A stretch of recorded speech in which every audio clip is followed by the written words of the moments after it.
Ternyata Martin Luther itu luar biasa. Karena dia merangkum saudara 5 sola ini saudara. Mayoritasnya adalah dia menggunakan dasar Alkitab yakni dari surat Efesus.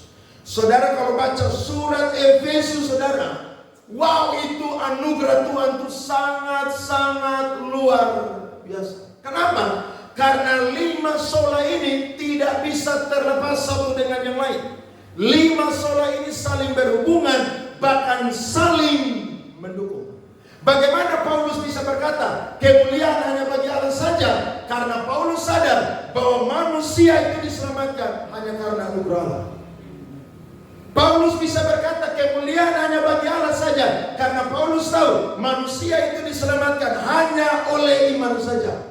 Paulus bisa berkata kemuliaan hanya bagi Tuhan saja karena dia tahu kebenaran sejati itu adalah Alkitab. Bahkan Paulus bisa berkata soli deo gloria, itu semua karena segala yang baik saudara itu bersumber ada di dalam pribadi Yesus Kristus.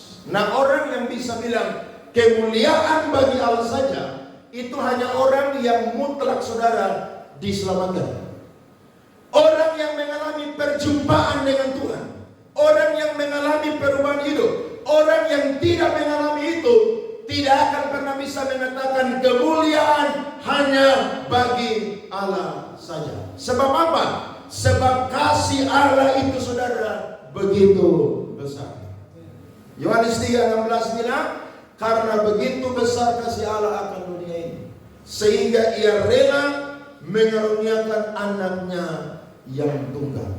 Jadi Yesus lahir di Bethlehem itu bukan sekedar dia itu berasal dari orang Yahudi atau bayi orang Yahudi. Tapi Yesus yang lahir pada waktu itu adalah Tuhan dan Juru Selamat.